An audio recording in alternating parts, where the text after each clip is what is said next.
Tetua Li terlihat menghampiri seorang wanita yang bernama Bunga, yang selama ini ia sandera. 怎么样？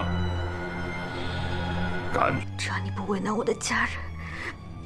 Ia bermaksud menyuruh Bunga untuk menyelinap masuk ke dalam ujian yang akan diadakan sekte Tianlan. Bunga harus membuat kekacauan dalam ujian tersebut. Tidak peduli apapun yang terjadi, Bunga tidak boleh mengungkap identitas aslinya. Apabila ia gagal menjalankan tugasnya, maka semua keluarga Bunga akan dibunuh.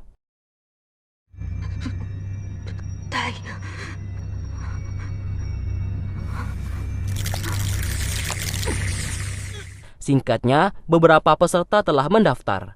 Mutian, Renzi, beserta Lingxi tanpa sengaja menjadi satu kelompok yang membuat mereka menjadi sangat senang. Lalu, Renzi dipanggil oleh Bambang ayahnya. Di sana hubungan anak dan ayah ini sangat tidak harmonis, dikarenakan Bambang telah meninggalkan Renzi sejak masih bayi, dan baru bertemu kembali setelah ia beranjak dewasa. Renzi menganggap ayahnya tidak peduli kepadanya, karena di saat ia dalam bahaya, Bambang tidak pernah berada di sisinya. Sang ayah menjawab alasan ia pergi selama 18 tahun ini demi memberantas bangsa iblis yang bertujuan untuk mensejahterakan umat manusia. Apabila Renzi tidak menerimanya sebagai ayah, maka Bambang akan pergi lagi meninggalkan sekte Tianlan. 如果你不想见我， 老爷， Hingga di malam harinya, Bambang kembali menemui Renzi untuk meminta maaf atas perkataannya tadi siang. Renzi tidak mempermasalahkan hal tersebut dan ia juga meminta maaf karena telah menyinggung perasaannya. Bambang meminta ia untuk menjaga Mutian karena dilihat Mutian tidak memiliki kemampuan apa-apa. Renzi menjawab hal itu menjadi tanggung jawabnya. Ia bersama Mutian sudah bersumpah menjadi saudara dan ia akan menjaganya apapun yang terjadi. Keesokan harinya, ujian mulai diselenggarakan. Semua peserta telah berkumpul. Sesaat, Bunga telah berada di sebuah tempat dan siap untuk melancarkan aksinya. Ia pun sesaat teringat perkataan dari Tetua Li yang akan membunuh sanak keluarganya apabila ia tidak menjalankan perintah darinya. Di sekte Tianlan, Sibo, Bambang, beserta Zhu telah berkumpul untuk memantau ujian yang akan berlangsung saat ini. Mereka pun menunggu Sulau yang belum kunjung datang. Namun sesaat, Zhu terkena serangan dari Sulau, yang dimana kekuatan itu bisa menemukan aura iblis, dan Zhu dituduh memiliki aura iblis tersebut. 怎么回事？上次在总道有魔气侵入了总特魔引咒。 Zhu mengeles dan berkata selama ini ia tidak pernah bersekutu dengan iblis dan selama ini ia selalu membasmi siluman. Mungkin saja aura siluman yang melekat di tubuhnya. Namun hal tersebut ditentang oleh Sulau yang meyakini Zhu telah bersekutu dengan iblis. Akhirnya, Sibo sebagai pemimpin lalu memutuskan untuk mengikatnya dan akan menyelesaikan masalah ini apabila ujian masuk telah selesai. 抓到魔族之后， 阁主，我是冤枉的。 事后自有定论。 Ujian pertama akhirnya dimulai. Mereka harus melukis sebuah gambar yang berada di sana. Dan mereka melihat gambar itu sangat tidak jelas. 好了，各位回到座位上。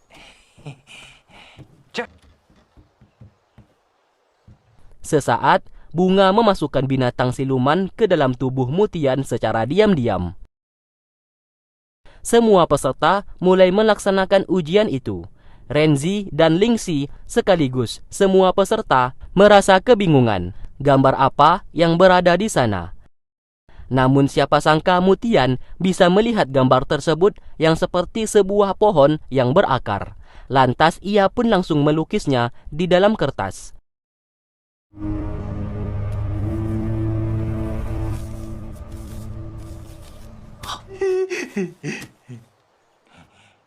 Gambar yang dibuat oleh Mutian dianggap salah oleh mereka karena mereka saja tidak tahu gambar yang berada di ujian tersebut, apalagi Mutian. 你再好好看看吧，这还用看吗？就是这个，你是瞎。 Namun siapa sangka di saat Mutian menyerahkan kertasnya kepada panitia, ternyata ia lulus ujian dan gambar itu adalah benar. Sontak mereka semua terkejut melihatnya.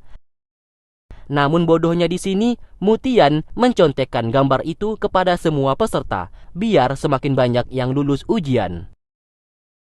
Lalu, ujian kedua, mereka memasuki sebuah labirin, yang dimana setiap tembok dapat berubah-ubah dengan sendirinya. Renzi mencoba melihat ke atas, dan menyadari labirin tersebut merupakan simbol Yin dan Yang.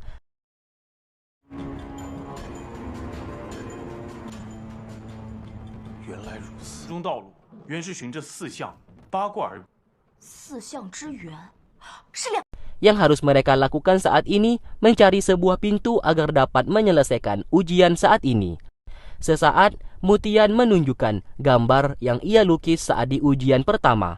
Mereka terkejut karena ternyata gambar itu adalah Wuzu, yang artinya lambang dari sumber kekuatan bangsa iblis. Mereka pun heran dari mana Mutian bisa mengetahuinya.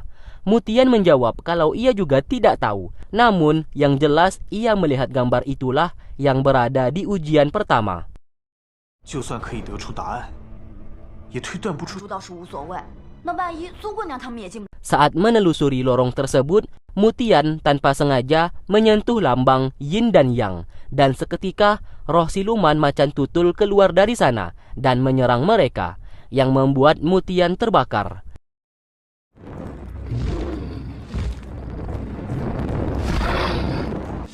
我们现在遇到了全部考生中最好的结果了。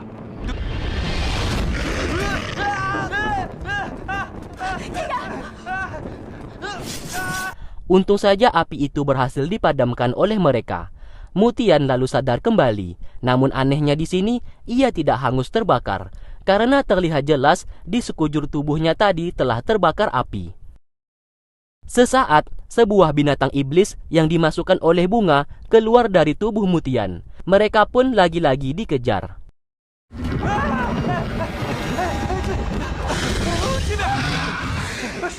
Saat berlari, Renzi menjelaskan binatang itu berasal dari bangsa iblis. Ia merasa heran kenapa bisa berada di ujian masuk sekte Tianlan.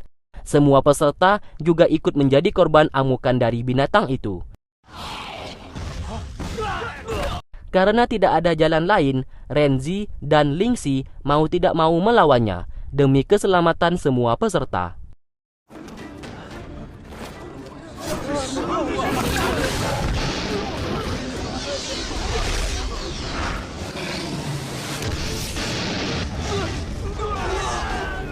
Tak lama kemudian, Tuan Qin, si penjaga, datang ke sana dan berhasil memusnahkan binatang iblis itu, yang seketika langsung masuk ke dalam tubuh Mutian. Melihat hal itu, Tuan Qin segera membawa Mutian ke istana sekte Tianlan, sambil melaporkan kalau Mutian adalah iblis yang menyelinap masuk ke dalam ujian. Saat dilihat, mereka sadar Mutian adalah temannya Renzi, dan bagaimana mungkin ia merupakan iblis. Renzi beserta Lingxi datang menyusul dan meyakinkan mereka semua kalau Mutian bukanlah bangsa iblis. Saat ini pasti ada seseorang yang memasukkan binatang iblis ke dalam tubuhnya.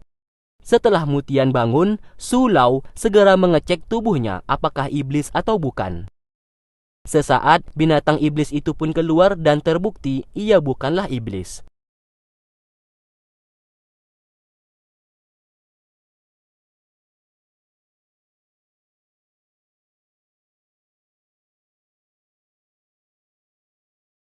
Sibo juga melepaskan Zhu dan memberikan ia perintah untuk menyelidiki siapa yang telah mengacau di ujian masuk saat ini.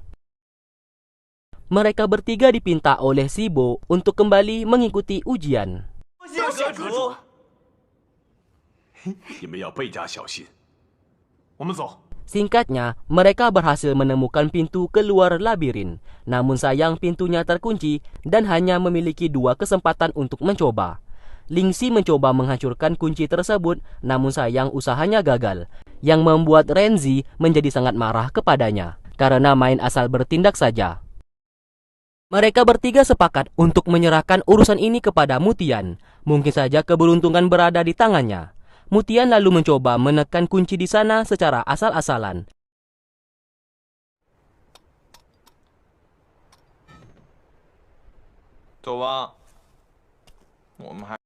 Dan tiba-tiba pintu itu pun terbuka. Mereka pun merasa tidak percaya mengenai apa yang mereka lihat.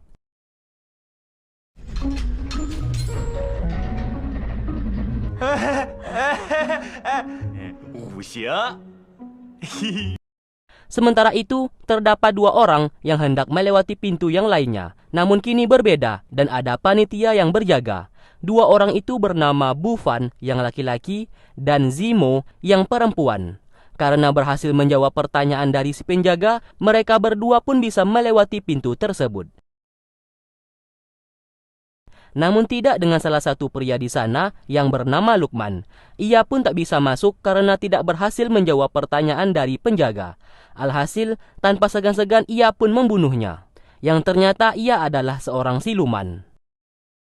Beberapa peserta akhirnya melewati ujian terakhir. Bufan beserta Zimo sangat terkejut karena melihat Lukman di sana. Setahu mereka, Lukman gagal menjawab pertanyaan dari panitia penjaga. Namun kenapa bisa ia lebih duluan berada di tempat itu? Ujian terakhir ini langsung ditangani oleh Bambang. Ia pun menyebar benih-benih yang nantinya akan tumbuh beberapa bunga.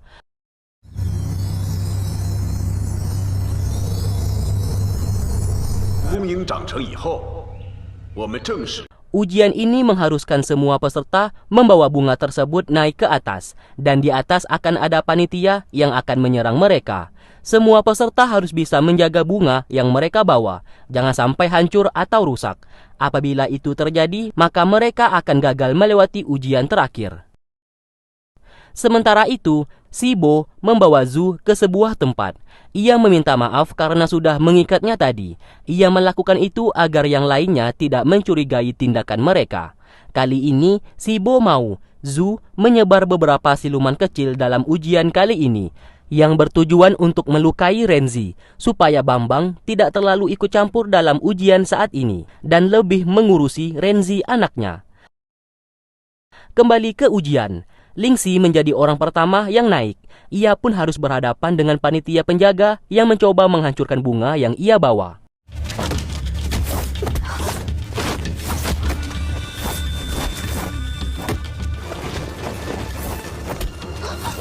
Lalu terdengar jelas Bambang mengatakan kalau Lingxi lulus dalam ujian. Renzi dan Mutian menjadi sangat senang dan juga ikut naik ke atas. Baru saja hendak naik, sesaat Lukman menabrak mereka dan bergegas ke atas. 忍住，现在不是惹事的时候。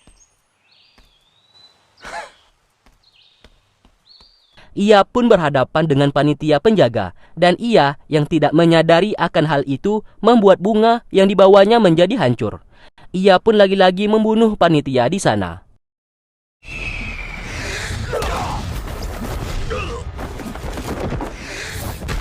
Setelah itu ia naik ke atas dan mengambil bunga milik peserta lain agar ia bisa lulus ujian.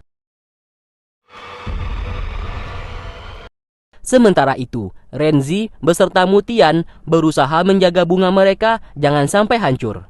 Renzi yang tidak menggunakan kemampuannya menjadi terluka dan bunga miliknya dimasukkan ke dalam mulut Mutian supaya tidak rusak. Untung saja usaha mereka berhasil dan menjadi orang yang terakhir yang lulus ujian tersebut.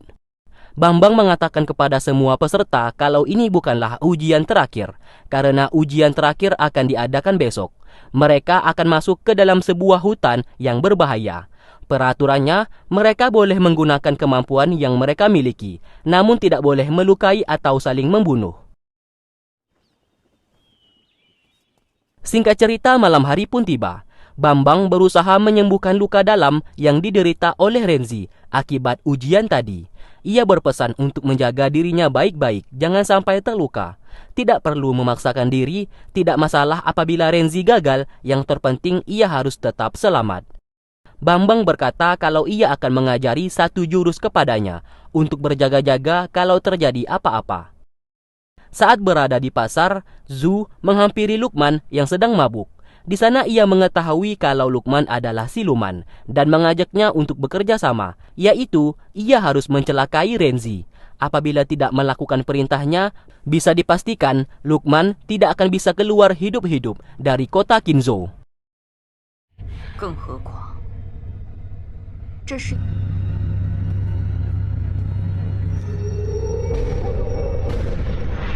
Ujian terakhir akan dilaksanakan.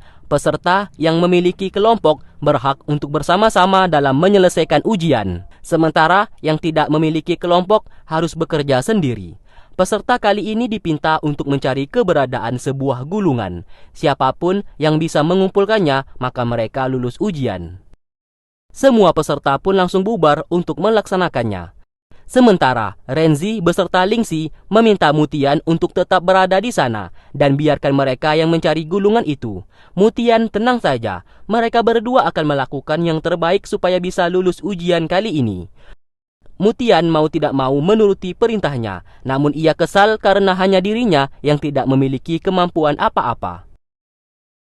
Singkatnya, Renzi bersama Lingxi dengan mudah mendapatkan gulungan tersebut dan memiliki 3 gulungan, yang satunya lagi untuk Mutian.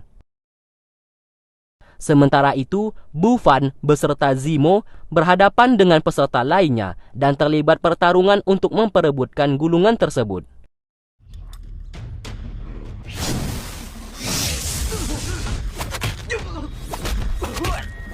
Sesaat terdapat asap yang mengepul dari arah Mutian. Menyadari sesuatu hal yang tidak beres, mereka semua pun segera kembali.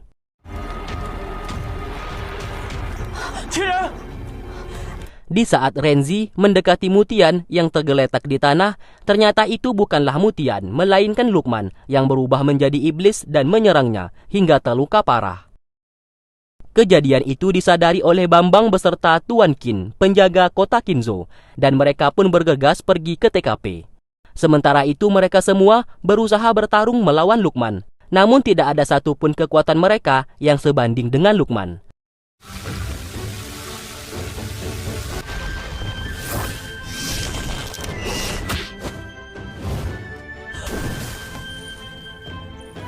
Dan pada akhirnya, Mutian sesaat teringat dengan dirinya yang merupakan Zhongkui, seorang dewa terkuat.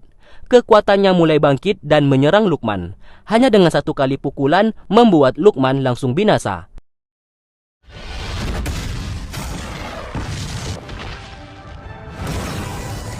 Dan setelah itu ia pun kembali tak sadarkan diri.